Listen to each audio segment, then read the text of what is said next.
There is no life to be found in violence. Every act of violence brings us closer to death, whether it's the mundane violence we do to our bodies by overeating toxic food or drink, or the extreme violence of child abuse, domestic warfare, life-threatening poverty, addiction, or state terrorism. And this week's opening quote comes from Bell Hooks. Welcome to Surviving the Matrix, ladies and gentlemen. My name is Maxwell Egan. It's a pleasure to be with you once again, and I will be your host for the next hour. Terrorism is something that is all pervasive in the world today, folks, and terrorism is nothing less than psychological warfare. The purpose of terrorism is an attempt to manipulate people's behavior by creating fear, uncertainty, and division within society. That is the very foundation of terrorism. That is what it's for. That is its entire purpose.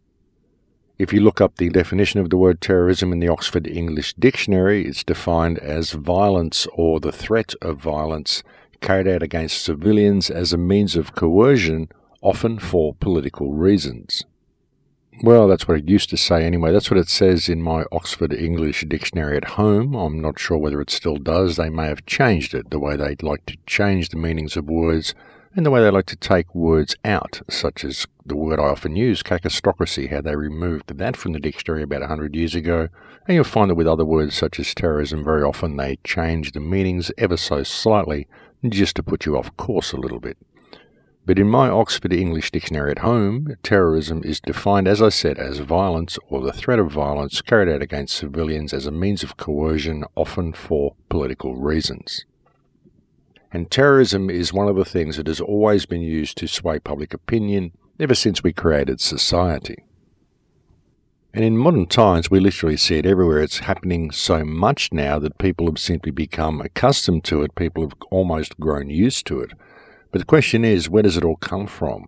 What is the purpose of all of this terrorism, and where is it all leading to? You know, when you look at what's happening, folks, the way our world's been locked down into a police state in order to keep us safe from the terrorists, but then you realize that terrorism is a tool that has been used by governments since the invention of government, literally since time immemorial, way back since Nero burnt Rome, then you really begin to see a bigger picture of what's going on here.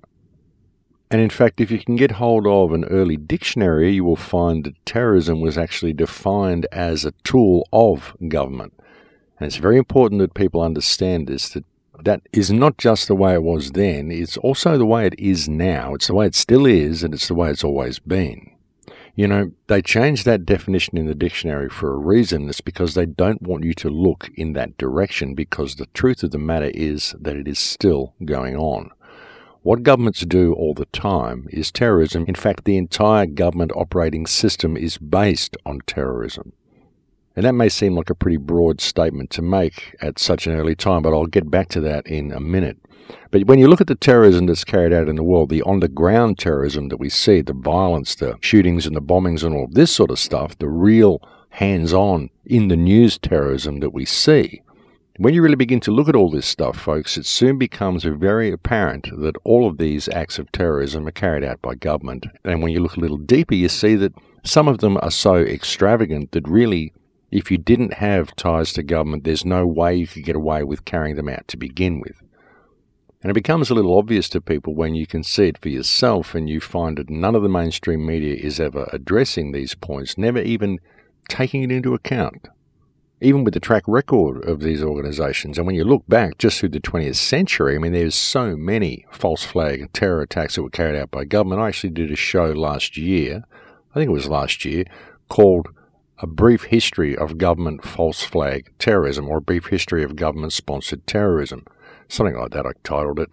Go and check that out. I went through so many events the government has done, like literally hundreds of terror attacks have been staged by government just in the last 100 years. And with all of that track record, any time you see a terror attack or a terror event or a shooting or anything on TV, when does the media ever question the possibility? They don't. The media doesn't even remotely consider the possibility that any of these acts could be carried out by government, when in fact virtually all of them are. And you can confirm this by simply asking the question, cui bono, who benefits from all of this terrorism? What do you see, the Middle East becoming a far better place because of all these terror attacks? Is that the result? Is that why Muslims would be attacking people? Because they want to improve things in their country? Have we seen things improve in their country since all these terror attacks started? And what would you achieve if you're a Muslim by running out in the street and yelling Allah Akbar and Sharia law is coming and all this sort of stuff? What would it achieve if you're a Muslim? Do you think it would endear people to Muslims and make them stop bombing your country?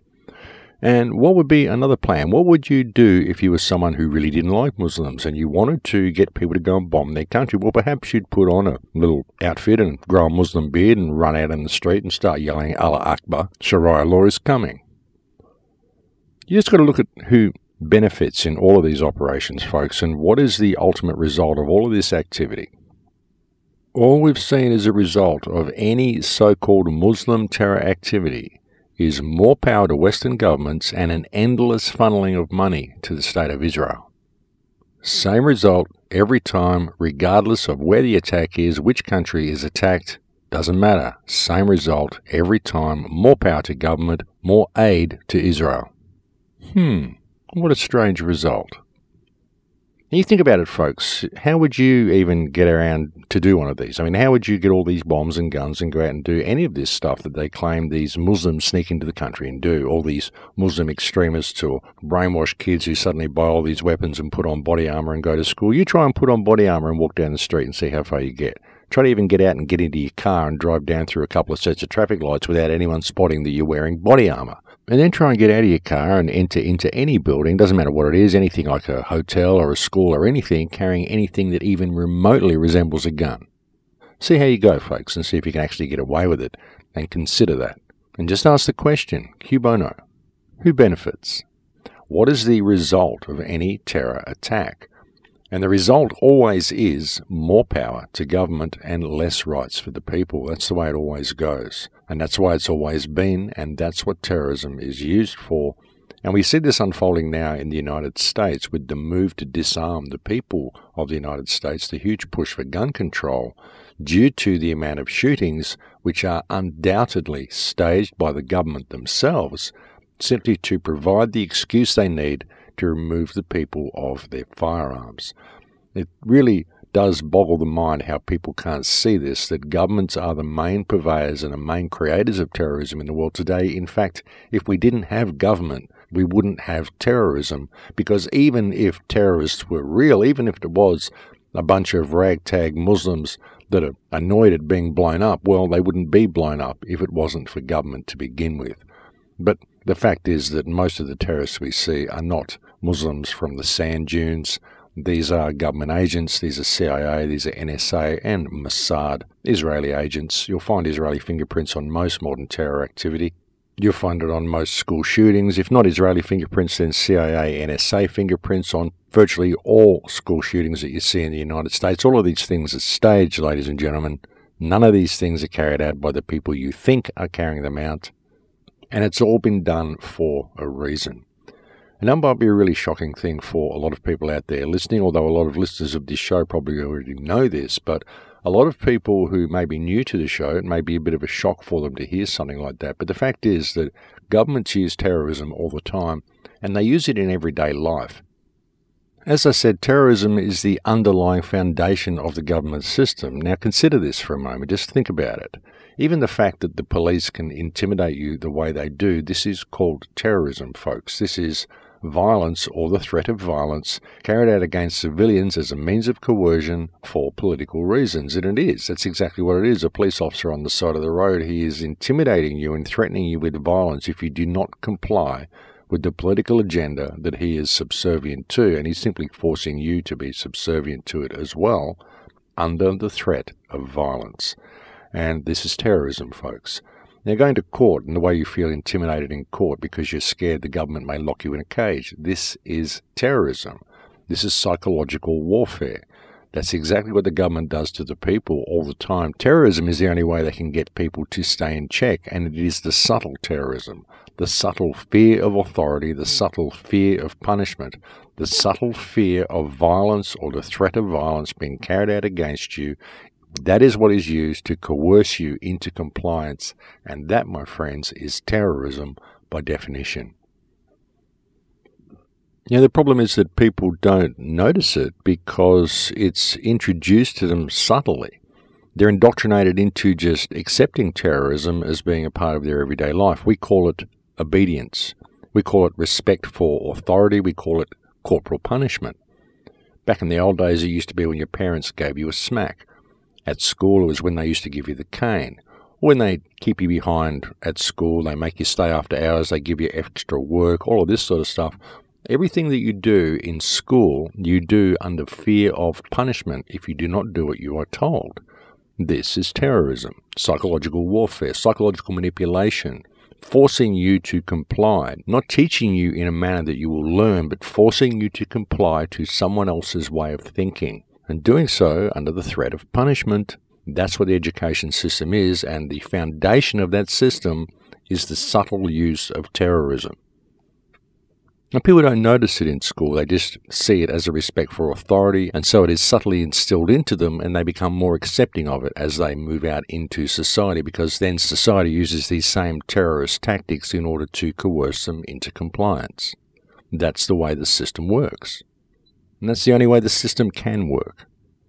Because if it wasn't for the fear of punishment, look at the world, folks. If it wasn't for the fear of punishment, no one would have done any of this to begin with. We never would have let them get away with this far. If it wasn't for the fear of punishment, should we ever think about standing up for ourselves? And it's about time that finished. It's about time we started looking at this for what it really is and realizing that we've been manipulated for a very, very long time by this multinational criminal enterprise that uses terrorism to coerce us, and we need to really see this for what it is and start standing up for ourselves, because the world's about to change. It really is, and we need to pay attention. But you think about the depths of what I'm saying here, folks. Terrorism is what government uses to control people in everyday life. That's what they use. They use terrorism.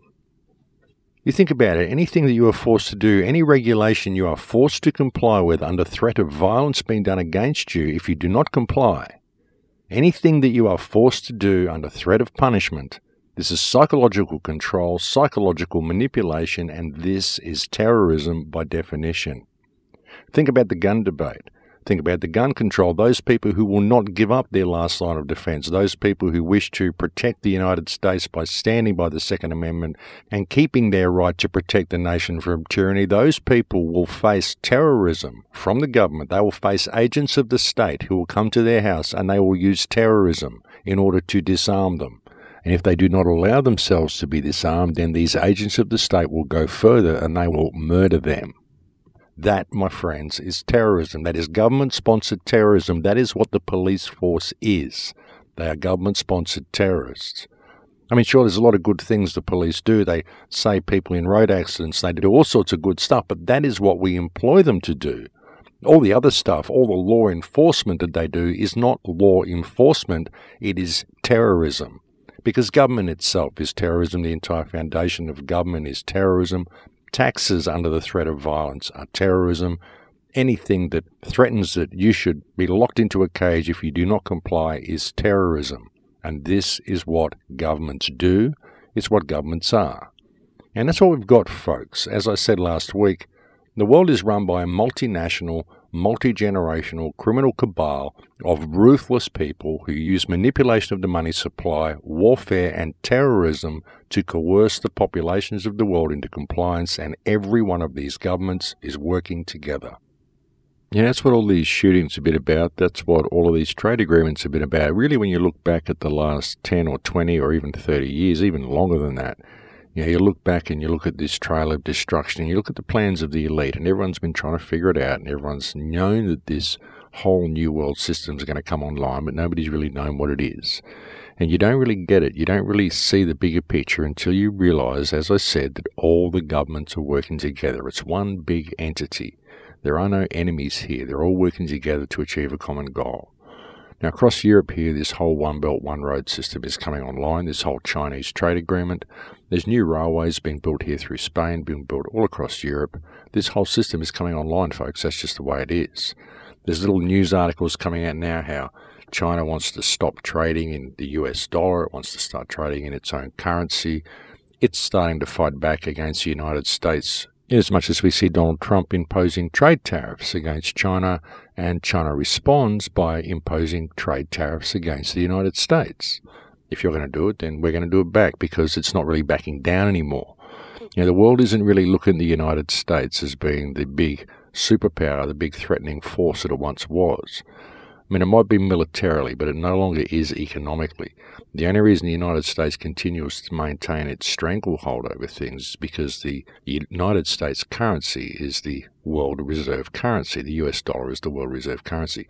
That's what keeps the United States in the position that it's in. Once it loses that position, then things are going to change very drastically on the ground in the United States. And that's what we're seeing. We're seeing all this unfold now. And you've got to look at how it's been brought about and how it has to be brought about. If you wanted to shift the world into this whole new system, how are you going to do it in a peaceful manner without there being some form of, open warfare, which is never going to work. The people are never going to go for that. It's just going to be the empire marching out, or that's what people would perceive it to be. You have to do it in a different way. So you get someone like Trump to come in, bring the economy back online, make America great again, bring the industry back and all this sort of stuff. So the trade agreements and the tariffs and all this sort of stuff that he's doing, this is sort of rubbing people the wrong way. It's providing excuses for China to put these tariffs back against the United States, and it's providing an excuse for Europe to pull away from the United States, because Trump's saying, hey, make America great again, we've got to isolate ourselves.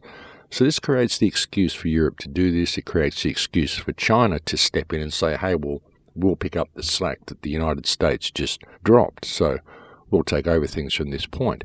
And once that happens, there's no need for the United States dollar to remain the reserve currency. You think about it. If there's a one belt, one road system which is happening throughout Europe and it's being run by China, then where is the need whatsoever to have the trade agreements all trading in US dollars? It makes no sense to do this.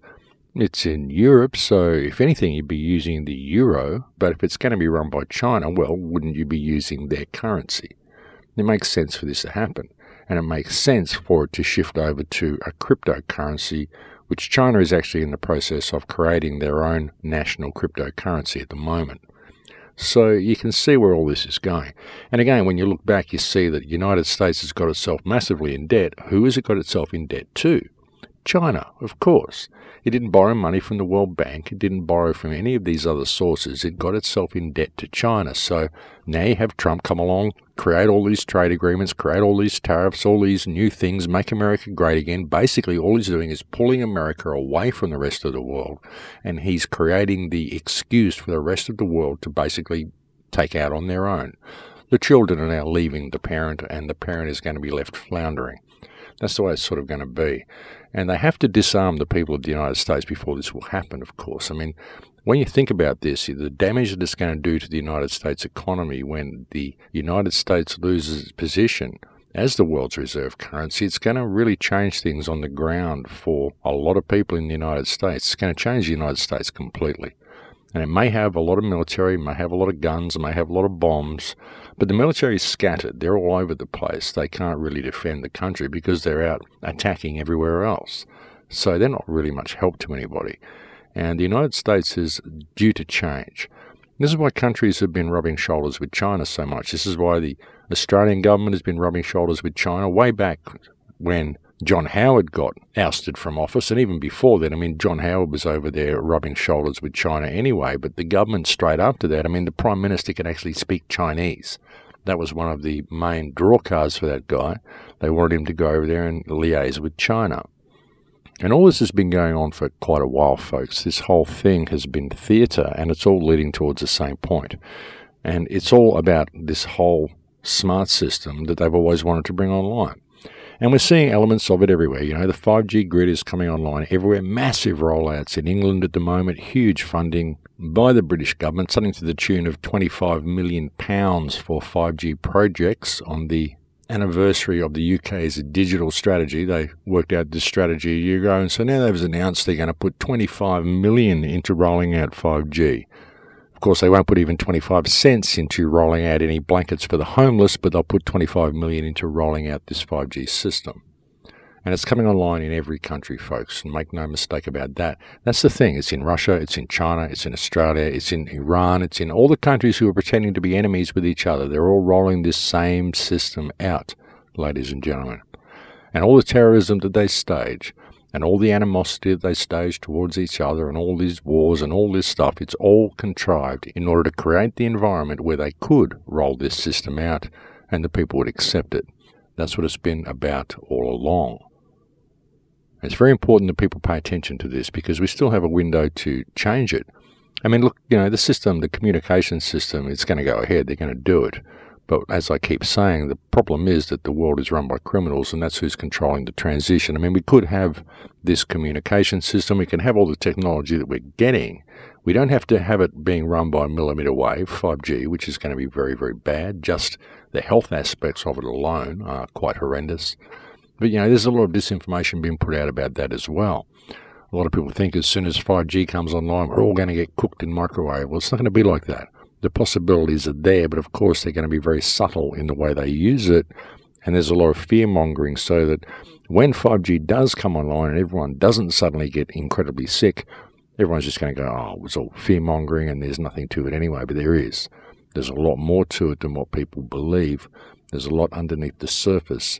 And that's why there's a lot of fear-mongering, just to hide that fact so people throw the baby out with the bathwater. And that's the way it always is, folks. This is what classic COINTEL works.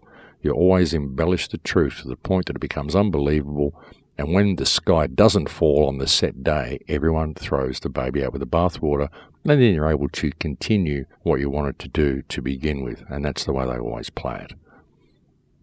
This has been one of the biggest downfalls of the truth move, that it's been one of the biggest obstacles of the resistance, is people simply being willing to believe anything and putting it out there as truth before they've researched it and just muddying the waters. And this is why when people ask me questions, often on interviews, if I don't know the answer to something, I simply say I don't know the answer to it. If it's not my forte, I say it's not my forte.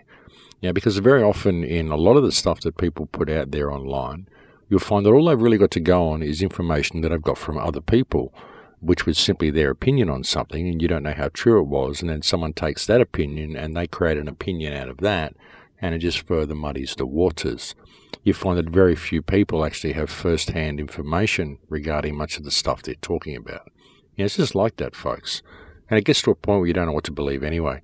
All the stuff they write in books, where does all this come from? I question everything, ladies and gentlemen, I really do. I don't trust any information that comes to me that I cannot verify myself through my own experiences.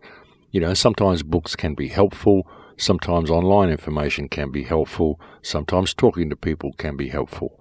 But nothing really works like human experience. And if you get out and you travel the world and you're observant and you just kind of take a third-party perspective, and you step back and you just watch things, watch the stage, watch the sideshow, watch how people interact, watch how governments interact, watch where the technology is going, watch how it all fits together, folks, and you can see it. Once you see it, you can see right through it, and it becomes like glass. And a lot of people do that. Once they wake up to what reality is, it shocks them that they never saw it before, because once they see it, it becomes so incredibly obvious that they just can't figure out why nobody else can see it. It's an amazing thing. It really is. The mind control that people are under, they just simply cannot see what controls them. They don't understand how the whole system works. And really it's just all fear-based mind control. It's the misplaced belief in authority, which is all the result of subtle forms of terrorism, mind control, and psychological coercion that takes place throughout our lives right since birth. And there's been so many aspects to it, there really has. I've done shows where I've talked about the breakdown of the family unit, all the things that they've done to fracture our minds in such a way as to make us very, very easy to manipulate, make us malleable. They can just about bend us into any shape they want now. And they can do it because people don't realize it's being done. That's the big thing. George Orwell even said that building the perfect prison where the prisoners are happy and no one really realizes that they're in a prison, it's the only way you can really have a fully functional prison, a fully functional matrix, if you will, is if the prisoners are happy. And even better, if the prisoners don't even realize they're prisoners and don't even realize they're being farmed. And that's what we've got here, folks. We've got a people farm. The law system is kind of like the paper-based cattle prod that is used to keep us in line, and the police are the real cattle prods that come and do keep us in line when we step outside the marks that our rulers dictate that we should step into. That's the way it works, and we don't really have to do any of this. It's just that people don't see it, but I think people are waking up to it. And I think that is the big thing. People are waking up to the fact that this whole thing has been a scam.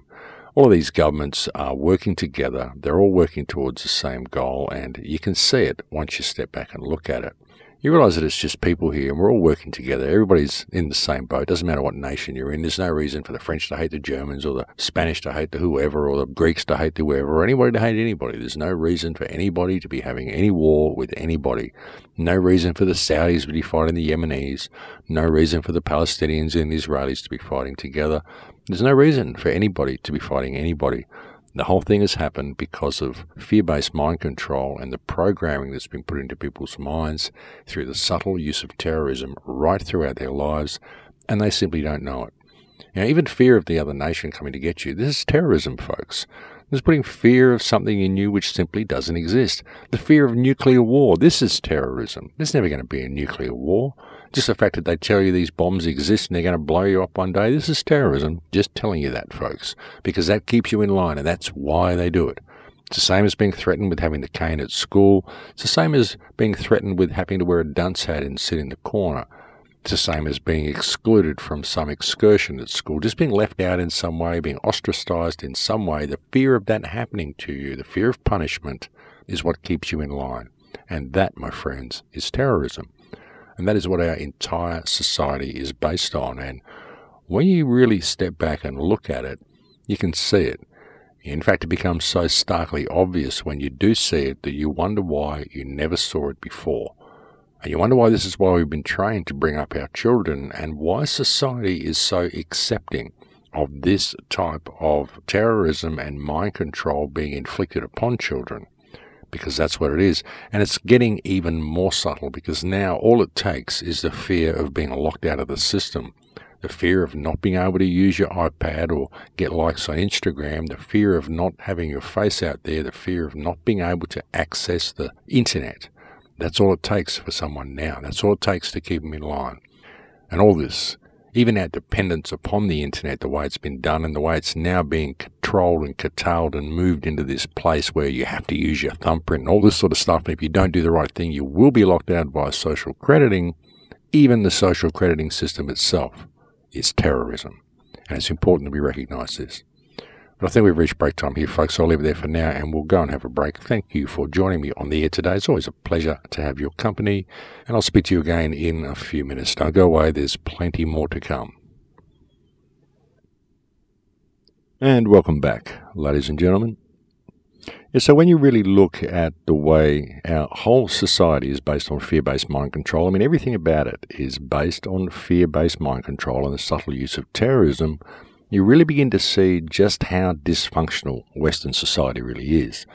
We're pretty great in some ways. We're fantastic in others. All the technology we've done, our architecture. Admittedly, a lot of the architecture is pretty cheap and prefab, but we've managed to build some pretty incredible things. We've managed to make some pretty amazing achievements through our technological prowess and through our intellectual prowess.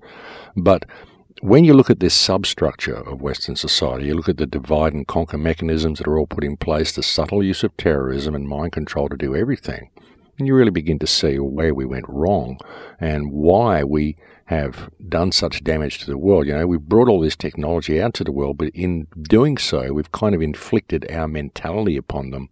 And our mentality is very, very disconnected as far as families go, as far as being human beings go. It really is quite a disconnected social system that we've constructed for ourselves, because it's all based on fear-based mind control. And it's getting even worse. When you look at political correctness, this again is fear-based mind control. You're not allowed to think what you want to think, and you're not allowed to say what you want to say under fear of punishment. This is terrorism. Any regulation that you are forced to comply with under threat of punishment, this is terrorism. Just by definition, it is. It isn't learning. You don't learn how to be a better person. You're doing what you're told because you know if you don't, you'll get punished. This isn't learning. This isn't any way of learning how to express yourself. There is no path that leads towards becoming a better human through this education system because it's all based on fear-based mind control. It's all based on the threat of punishment. It's not based on a desire to learn. It's based on a desire to protect yourself by doing what you're told and not stepping outside of the lines because of what will happen to you if you do. And when you see this, folks, you start looking around at our society, you begin to see it everywhere. This is how all of our society is structured, even the road rules. You know, you're wearing a seatbelt in the car, not because you want to protect your life, but because you're in fear of being fined if you don't do so. You're doing so under the threat of punishment. And this is no way to learn how to be a responsible person and to protect yourself. Same as the way people don't speed, the same as the way people follow all these road rules. They should do so because they are responsible people who've done driving courses and know how to control a vehicle and realize that it's the right thing to do because they are responsible. They've been educated to be responsible, to be competent, to be people of integrity. That is how you teach people to be good drivers, and that is how you prevent road accidents. You don't do it by telling people they have to drive between the lines and do what they're told under threat of punishment. You know, look at things like even our social system. Look at the production and supply of electricity, for example. I mean, we've constructed social systems and cities whereby we need electricity basically to survive. We need electricity to be able to cook. We need electricity to be able to keep our homes warm, to be able to heat our homes, have lighting, all sorts of stuff. We could do it other ways. We used to do it other ways. We used to use gas. We used to have fires to keep our house warm. We used to collect rainwater, all of these sorts of things. I mean, and even now in the system that we've got, we can have solar panels, and if you really want to get into it a little bit further, possibly free energy devices and all sorts of stuff that we could have. But the governments won't let you do any of that. They provide an electricity supply for you so you can do all that with electricity. But if you don't pay your electricity bill, they'll cut it off and they'll allow you to freeze to death, and they will not allow you to collect firewood, put a fire in your home or any of that sort of stuff. They remove from you your capability to do things in a natural way, and then they provide the means for you to do it their way. But they do it under the threat of punishment if you don't comply, if you don't pay your bills and all this sort of stuff. I mean, really, when you look at electricity, I mean, if we're going to have a social system and we're going to have technology and all the things we do, well, electricity should be supplied freely by the government for the populace because that's how our social system runs. You shouldn't have to pay for things like electricity. You shouldn't even really have to pay for a roof over your head. It makes no sense to do this. You know, the basic things that we need to have a society, you know, those things that form the basic substructure should be provided by the society. You know, free medicals should be there in every social system, in every government that we have, every country that we had. It should be the first duty of any responsible government to provide free medicals for their population, to provide free electricity for their population. These sorts of things are given. These are the basic necessities of any functional society in the modern world. And all of these things should be supplied. Housing should be supplied. Medicals should be supplied. You shouldn't have to pay to become healthy if you're sick. You know, you go into a hospital with your arm half hanging off and they want you to sign a form and sign half your life away before they'll fix it. Well, what's the medical industry even there for? Is it there to fix people, or is it there to make profit? You have to look at how our social systems are structured and really what we should be doing and how we could structure them so much better. If we had a functional government that served the people in any way, shape or form, housing, medicals, all these things would be supplied. Electricity and water should be supplied. You shouldn't have to pay for these things. These are things that we need to function in life these days. I mean, sure, you don't need electricity. You could move to a place where you don't have any. But if you're living in a city and you're forced to have this stuff, then it should be provided for you freely, because that's the problem. You know, when you're living in a city, you're forced to be on the grid. And if you're on the grid, they make you pay to be on the grid, and they will discard you. They will allow you to become homeless. They'll allow you to starve and freeze to death if you do not pay to access the grid that they force you to use. And not only that, but they don't give you the option to use anything else if you are living in a city. That's the problem. And the whole methodology underlying this whole thing is terrorism. It's fear-based mind control. It's the threat of punishment if you do not do what you're told. And in the case of cities, you've got to face this punishment in order to have access to the basic necessities of life that society should be providing for you if we're going to even have these societies. I mean, never forget, government is employed to manage infrastructure. That's what they're supposed to do. And what they do is they put it all in place and then they make you pay for it and they discard you if you don't. The infrastructure that modern society provides for you is basically your own prison that they force you to be in, and they force you to pay for your own slavery, and the way they do it, again, is through the subtle use of fear-based mind control and terrorism. That's what our whole society is based on. Like I said, folks, when you step back, you can see it. It really does become crystal clear, and we could construct something far, far better than this. If we had systems that were put in place to help people become all they could be, to help people learn, to help people become better human beings, we wouldn't have a society the way we have. And all the problems that we face, when people attempt to address these problems, they just go down one of the paths the government has provided for them. They'll protest a certain symptom, which is simply a symptom of the overreaching problem of the corruption of our society itself. The fact that everyone is in a state of hardship in some way, because nothing is really right. Nothing about anything is right in this society. And all of our methods of protesting government are really just promoting antisocial ideologies within our community. You've got these little focus groups who aren't dealing with the larger problem. They're all focused on their one issue because they see that as the be-all and end-all. They're not looking at what has created it and how their little focus on that issue is simply putting them against people who are focused on another issue. And really, both of the issues that they're focusing on are simply a symptom of the overreaching problem of this fear-based mind control system that we live in. And you can't tell me government doesn't know this and they don't know what they're doing, because they know perfectly well what they're doing, folks. And they're all doing it together. They're all working together. That's the biggest tool they have, is keeping the population divided. We're never really looking at where the problems come from. We look at our problems and people will go, well, you've got to blame society. Well, okay, you can blame society to a certain degree, but what has structured society in this way? Because when you look at society, all of the functions of society are based on that which is legislated to be that way. So it all really comes from government. It's a bunch of people up there, a bunch of opportunists who are creating all these lines and making you walk between them under fear of punishment. Everything that we do is under fear of punishment. Like I said, political correctness.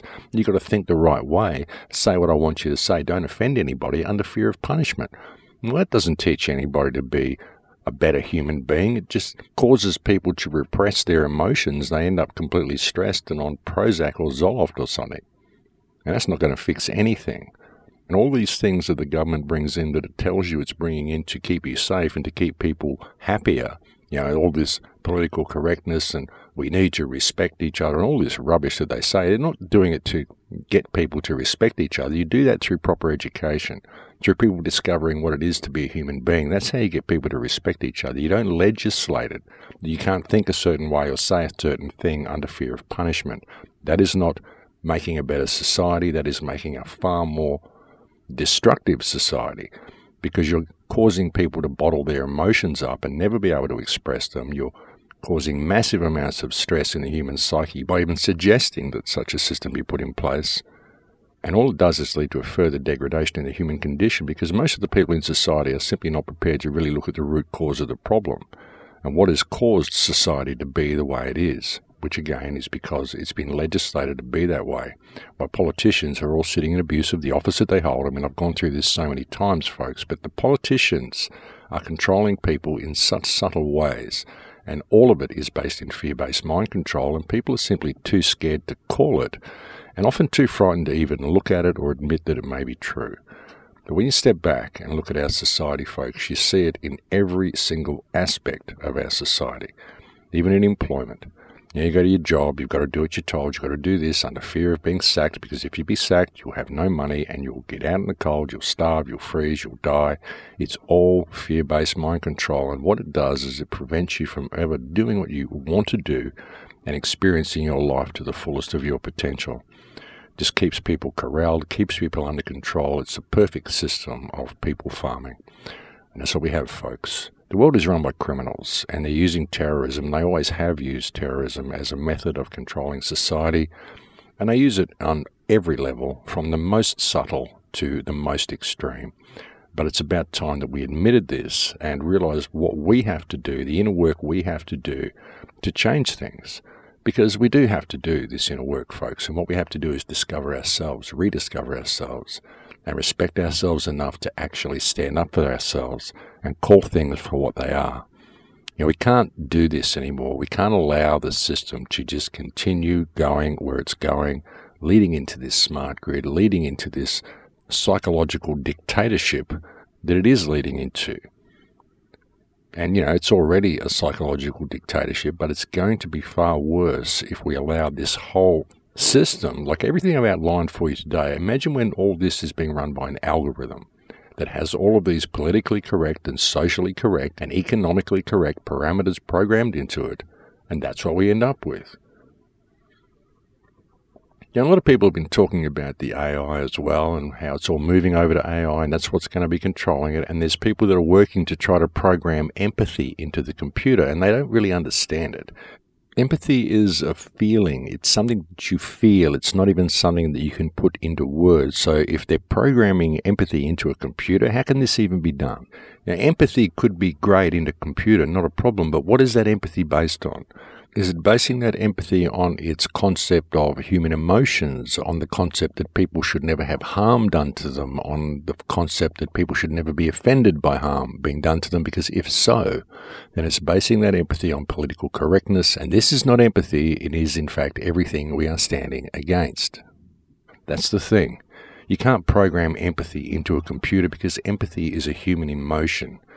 You don't have empathy by understanding what someone else is going through. You have empathy by experiencing it yourself. Understanding what someone's going through is called sympathy. You have sympathy for someone. To have empathy for someone is because you know, because you've done it. And you're not going to have a machine, a computer, an AI that has ever done anything humans have done. You're never going to have a machine that's had its leg broken or its back broken or its heart broken. You're not going to have a machine that's had polio. You're not going to have a machine that's ever lost all its money in a financial crash. You're not going to have a machine that's ever lost a child. You're not going to have a machine that had a car accident. You're not going to have a machine that had any human experience at all. So it is completely and utterly impossible to ever be able to program an emotion like empathy into a machine, into a computer, into AI, no matter how sophisticated a programmer you think you are. Empathy is a human emotion, and it will never be anything else but a human emotion. Perhaps it's an emotion that is also felt by animals, but it is an emotion that is felt by a living, breathing organism of flesh and blood. It is not something that can be programmed into a machine. All you can do with a machine is give it an understanding of what empathy means, and you can program emotional responses into the machine. But again, if these emotional responses are based on the need to never offend anybody due to your politically correct stance, then this empathy that this machine holds will be everything we don't want it to be. That's the problem. There is no way that we want our lives dictated by a machine. A machine is great for running algorithms, running codes, getting things to work efficiently, but a machine that dictates what you can and cannot do, this is not what we want, and this is not where we should allow ourselves to be led. Because even that itself is terrorism, the threat of being locked out of the system, what they've done in China with the social crediting system, this itself is terrorism, just inflicting that type of restriction on people. And they've introduced it in such a way as that once you are blacklisted on that system, you are always blacklisted. What you are considered to be is untrustworthy, which is why you were blacklisted to begin with. And once you're untrustworthy, you're always untrustworthy, and you never get access to those things back again. You never get your rights back. You never get access to airline tickets again. You never get access to high-tier trains again. You never get access to the normal things that people have in their society simply because you said something the government didn't like. And that's all based on algorithms. That's all based on politically correct algorithms, on algorithms that are looking after people and making sure you don't offend anyone. That's the way it's going, folks, and that's a very bad system. And really, when you look at it, that whole mentality and that whole algorithm that is pretending to be empathy by protecting people's feelings is in fact based on fear-based mind control and is using terrorism in order to achieve its objectives. This is not empathy. This is not anything that would serve humankind. This is not anything we need as a society, and this is going to benefit our society in no way at all. The only people it's going to benefit is the ruling kakistocracy. And that's the problem, because that is where we're heading into, simply because people can't see how this system works and what's really been done to them and why they need to be politically correct all the time, why they are in such fear of us speaking out against anything. And it's really nothing to fear, folks. I mean, you could speak out. If you were a strong, united community, you could speak out and change the world in a day. But people have been cowed through the subtle use of terrorism right throughout their lives, through the business systems, through the scholastic system, and it's all happened without them even knowing that it was happening to them. That's where our fear of authority comes from, our respect for authority comes from. It's because throughout our lives we've been subject to the subtle use of terrorism and fear-based mind control in order to coerce us into compliance, and by the time we become adults, for many people, that's all they know. The problem is that many people simply can't see it. It's very disturbing for many people to admit that this is what their lives have been.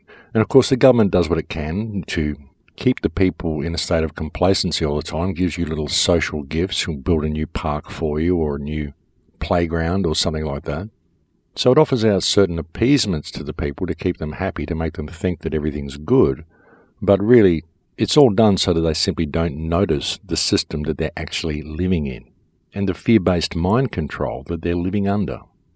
And this is really about to get so much worse, folks. It's about to be taken to the next level. I don't like to be the purveyor of bad news, but it is.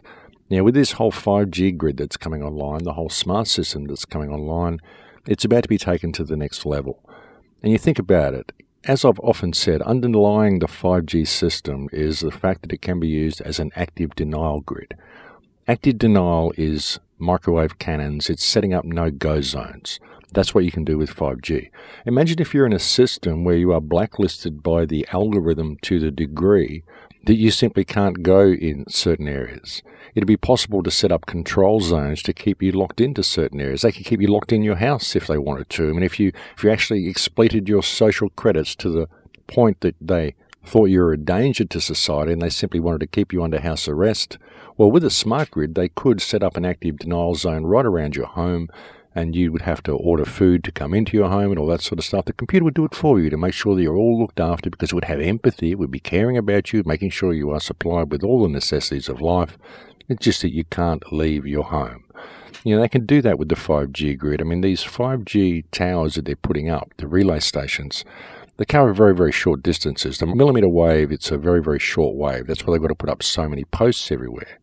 But by putting up so many posts, I mean, conceivably you'll end up with a post on every four corners of your house block, and they could set up that particular area to be a zone where people cannot enter and people cannot leave. That could be done through the 5G system. And if it's all determined by an algorithm, and suddenly the algorithm decides that you're socially unacceptable and it needs to keep you in that area, well, it could conceivably do that. And what would your appeal process be? Who are you going to contact to let them know that you're locked in the area? Who are you going to be able to appeal to get your privileges restored? There won't be anyone you can appeal to.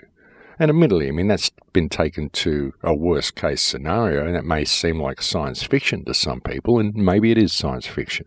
But the thing is that this is what the 5G system is capable of doing. If they wanted to do that, they could conceivably do it quite easily with the 5G system. They can set up no-go zones, they can set up safe zones, they can lock people into their houses, and they can spy on absolutely everything that you're doing once the smart grid is in place. And when I say they will be doing it, folks, by the time the smart grid comes online and it's all run by the AI, it won't even be they, it will be the algorithm. And the algorithm will simply do what it needs to do in order to have the system run efficiently. If that means locking you out of the system, well, that's what it'll do. I mean, what's it going to be like, folks, when you're lying in bed, making love to your partner, and you know that your clock radio is listening to you and your television monitor that you have in your room is watching you? Even if you've got it switched off, the camera is still watching you. The clock is listening to you. Everything in your room that's plugged in, anything that is electronic, anything that is connected to the power has a chip in it and is smart and is therefore listening and watching you. And if you say anything that the algorithm doesn't like, it may possibly blackban you or blacklist you because you said something that the algorithm thought was politically or socially incorrect. You may have said it in the comfort of your own home. You may have said it in your own bed, speaking to your partner at night. But the machine heard you and it blacklisted you. And when that happens, you have no appeal process. You have no one you can even contact to say, hey, I need my privileges restored, we were just having a conversation in bed, it was hypothetical. Who are you going to appeal to? You're not going to have anyone you could appeal to. And again, this is a worst-case scenario, but the fact is that that is the type of system and the type of surveillance that we are allowing to come online by complying with the rollout of this 5G and this smart system. By allowing this system to come online and not taking some major steps to increase public awareness and take some action to stop it, we are allowing the ruling cacistocracy to take their fear-based mind control system to an entirely new level of social terrorism. And that's what it is, folks. Everything about this smart system, everything about the IoT is based on social terrorism, the subtle use of fear-based mind control to coerce the population into compliance, and it's been presented to them under the guise of convenience and political correctness. And we need to make a lot of noise about what's happening, ladies and gentlemen, we really do. And we've got to name things for what they are and name the criminals that are rolling this system out as being what they are. They are criminals. Every politician in the world who has not yet spoken out against this system, any politician who is supporting the rollout of this system, is a criminal and needs to be removed from office immediately. And basically, folks, as I've said so often lately, they all work together anyway, and the reality is that the entire political and governmental system across this earth is a criminal system. It's one system, it's one organism, they all work together, and we need to pay attention, wake up to ourselves, and call things out for what they are while we still have the time to do it. I mean, honestly, folks, to hell with these people. I'm really sick of these people. I'm sick of all these politicians. And if any of you happen to be listening to this show, you're all criminals, the lot of you. Malcolm Turdfall, the Prime Minister of Australia, you are a criminal, you're a warmonger, you're a criminal. Same as Theresa May, same as Donald Trump, same as the Prime Minister of every country you can think of, or the President of every country you can think of, same as the Queen of England, same as all royalty, same as anybody in a position of government on this earth today. The lot of you, you're all criminals, and we're sick of it, and it's about time people stood up and called it for what it is, because when they do, we can change the world. We've got a lot of great technology here, folks, and we could have a really, really wonderful future ahead of us if we just pay attention. And again, folks, we need to stand up for ourselves now while we still have the time to do it, because once this algorithm comes online, once it all goes over to smart and it all goes over to AI, then you're not going to have any recourse, you're not going to have any appeal process, and you're not going to have anyone to hold liable for anything. And the responsibility for the future that we allowed to be created is going to lay squarely in our hands, simply because we didn't stand up when we had the chance. Now is that time, folks. So now's the time to make some noise, spread information, get involved. Your future depends on it. And I really can't stress that enough, folks. You know, like, we've done these shows for so many years, and we've brought this information to people for so many years. We've tried to alert people to what's going on and to what's coming, but now we are at the crossroads. Now we're right there, and it's all being rolled out now. That's why there's been so much confusion interjected into the resistance. That's why there's been so much political theatre going on. That's why there's been so much warmongering and posturing going on, because it's all been to distract people from what's actually going on around them, and it's so important that people pay attention. So do share this show if it resonated with you, and do get involved, because, as I said, we could have a wonderful future ahead of us, folks. All we have to do is participate in creating that future. So please do get involved. And that's about it for me, folks. We have now reached that time again where it is the end of this week's show. And again, folks, I'm going to be speaking at AV9 in England, in the Midlands, in the beginning of May. I'm going to be speaking at a chemtrail conference at Virginia Beach on the 26th of May, and I'll be speaking at a regeneration in the first week of June. And you'll find a banner for that on my website, thecrowhouse.com. Thank you to all the supporters of the show. Thank you to everybody who supports me on Steam. And thank you to my Patreon supporters. I really cannot do this without the Patreon support, folks. So please, if you can give me any support on Patreon, it would be much appreciated. But I have completely run out of time, folks. Please consider some of the words that I've said today. I think it's important that people do pay attention, and it's important that we do stand up and make a difference while we can. It is important that we do this, folks, so let's do it. But I look forward to speaking to you again next week, folks. Please take very good care. Until then, in Lakesh.